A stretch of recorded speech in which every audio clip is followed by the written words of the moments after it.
mga kakuan, good morning. Please like and subscribe muna tayo sa ating YouTube channel. Click the notification bell para lagi tayo updated sa ating mga video. For today's video ay magpapa-change oil ako. Ngayon, nagtataka yung amo ko, bakit daw kaka-change oil lang daw namin? Bakit ang bilis?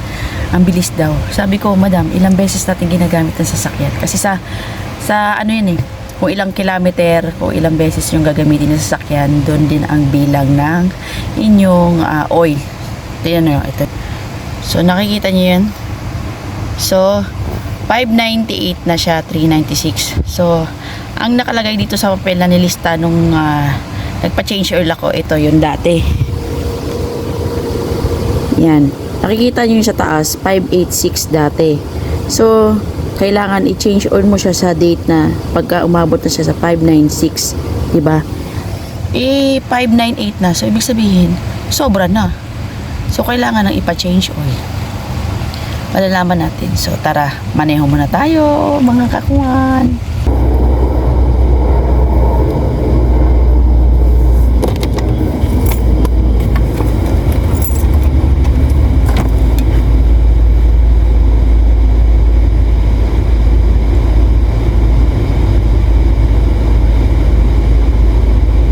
Hey Siri, calling door.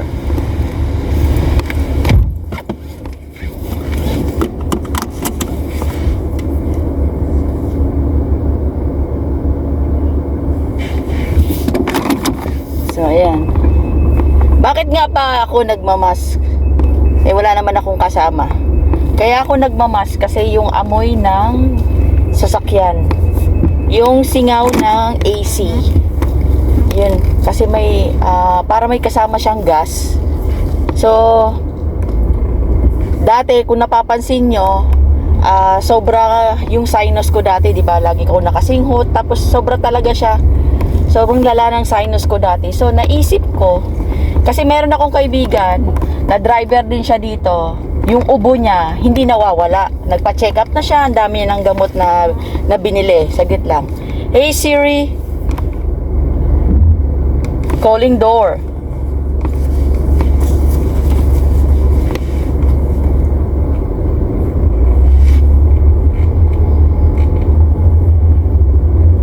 Yun, balik tayo sa pinag-usapan natin. Yun, may kaibigan kasi ako na driver din siya dito. Ayun na nga, meron siyang ubo na hindi nawawala. So sabi niya, bakit kaya hindi nawawala yung ubo ko? So ang ginawa niya, nagmamas na siya pag tuwing nagmamaneho siya. Doon, napansin niya, nabawasan yung pag-uubo niya. Sabi niya, siguro nga, gawaan din to ng singaw ng AC. Syempre yung AC. Lalo na itong sasakyan na to, medyo may pagkaluma na. Yung singaw siguro sa loob ng makina na amoy, nasisinghot mo. Kaya siguro yung nagkukos ng allergy, something na ganun. Kasi yun din napansin ko sa akin eh. Ngayon hindi na masyadong malala yung sinus ko. Dati sobra. Talagang halos namumula yung mata ko. Nahihirapan ako matulog. Sobrang ang lala niya talaga. Tapos ang dami ko na rin iniinom na gamot, spray. Nag-i-spray ako. Kahit magpa-check up ka kasi, ganun pa rin yung reseta mo eh. Ganun pa rin yung ire-reseta nila.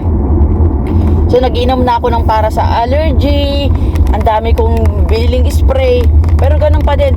Pero nung simula nung nagmamas na ako, doon nabawasan. Doon nawala ka mo pa. Hindi na siya ganun kalala. Na-aching na lang ako pag siguro, pag yung may konting mga alikabok na nalanghap ako. Pero hindi na siya ganun kalala. Kaya sabi ko, malamang yun ang dahilan ng sinus ko. Dahil nga sa amoy nga ng singaw ng AC ng sasakyan na to. So hindi sa amoy ng mga pasahero ko, kundi yung amoy ng AC na galing sa, syempre sa makina yan eh. So may mga chemical siguro na mga ganun na nakakapag ano sa ating katawan. Depende. Ako, sa may sinus kasi ako. Tapos yung kaibigan ko nga, may ubo siya na hindi nawawala.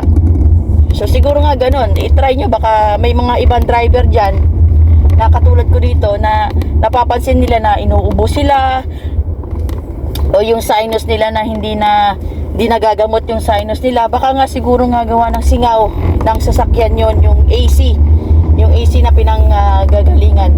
Kaya siguro nagkakaganon. So ayan mga kakuan.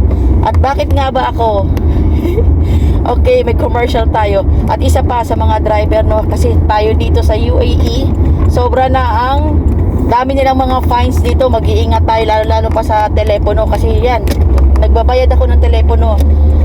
So, fine ko sa telepono, 800. So, ang ginagawa ko, buwan-buwan ang kaltas. So, ito na ang pinaka-last ko na bawas sa sahod ko. Kaya ako bumili, maganda talaga meron tayong headphone talaga na ginagamit. At tulad niyan, pagka once na may tumatawag sa akin. So pagkatawag sa akin, hindi ko na siya hahawakan. Hindi ko siya hahawakan. Sasabihin ko lang, answer, ganun. Tapos bigla na lang, ayun, sasagot. Pagka once na gusto ko na siyang i-end yung tawag, tapos na, itatap ko lang siya ng 2 beses dito sa AirPod ko. So ganun, maganda talaga. Meron tayong ginagamit na AirPod sa pagdadrive natin kasi lalong-lalo na ngayon asisipag ng camera dito, sobrang asisipag kasi hindi lang nila kinukuha ang radar ng phone sa paghahawak daw. Kahit daw na nag-touch ka lang or something na basta meron kang action na ginawa na nahawakan mo ang telepono mo at nahuli ka ng camera, fine na agad yun. At hindi pa camera na nasa nakakabit lang yan na nasa gilid-gilid nakakabit. Hindi. Yan ay may sasakyan na nakatigil sa gilid at meron silang camera 360 ang ginagamit niya nila. So kitang-kita yung ginagawa sa loob. So mas maganda talaga yung mag-iingat tayo. So ayan, mag-change na ako. Dapat change oil lang to eh. Dami ko sinasabi oh. Sige na, yala. Diyan na muna kayo mga kakuan at concentrate tayo sa pagdadrive at mahirap na at may radar. Yala, diyan na muna kayo. So guys, nandito na tayo sa ating mapa-change oil. Brother, change oil. Change oil. Okay. Lipat daw tayo doon sa kabila. Wait lang. So ayan, nandito na tayo. Papalitan nila yung oil natin. Mainit pala. Sa umaga lang malamig. So magkukunik muna ako ng oil. Fine. Good? Good. Very good? Ha? Very good? What? Very good? No, good. Wari-wari kot? Ano sinasabi? What kind of filter? 10,000 baad filter change. 10,000? Yung binuksan na. Yun na. Tataas na yung ating sasakyan. Iaangat niya na yan.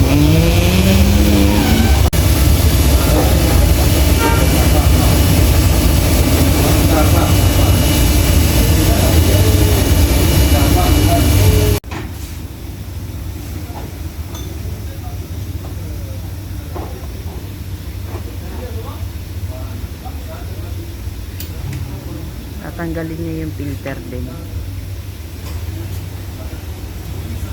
Tatanggalin yung lumang oil, bubuksan nila yan para sairin yung dating oil. Kaya nga change oil, di ba?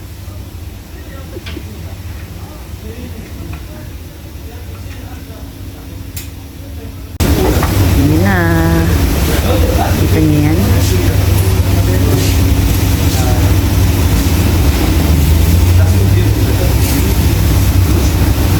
May tao pa din sa harapan. Ang dami yun. Papasok dyan sa tube na yan. Nakikita niya.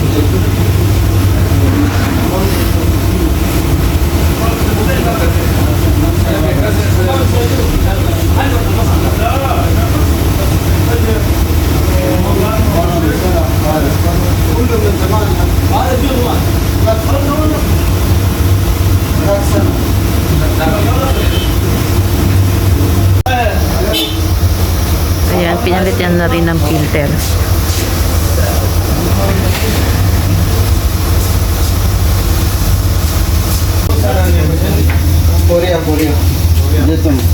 Ayan, ibababa na nila para lagyan na ng oil. Natanggal na yung luma, so papalitan nila ng bago. So, ayan, nilagyan na nila ng bago.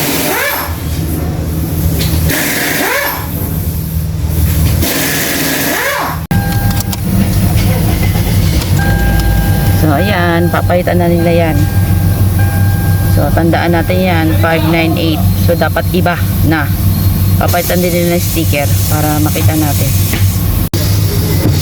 So, ayan po ang next. Nasa taas na yan. 608 ang speed. Ito na yung luma.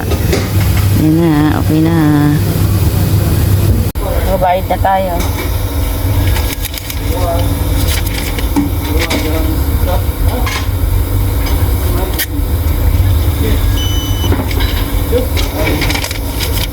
Alas, okay? Okay. Ayan. Thank you. Kailangan kumpleto ang papel para makita ni Amo. So, let's go. Uwi na tayo. Oops.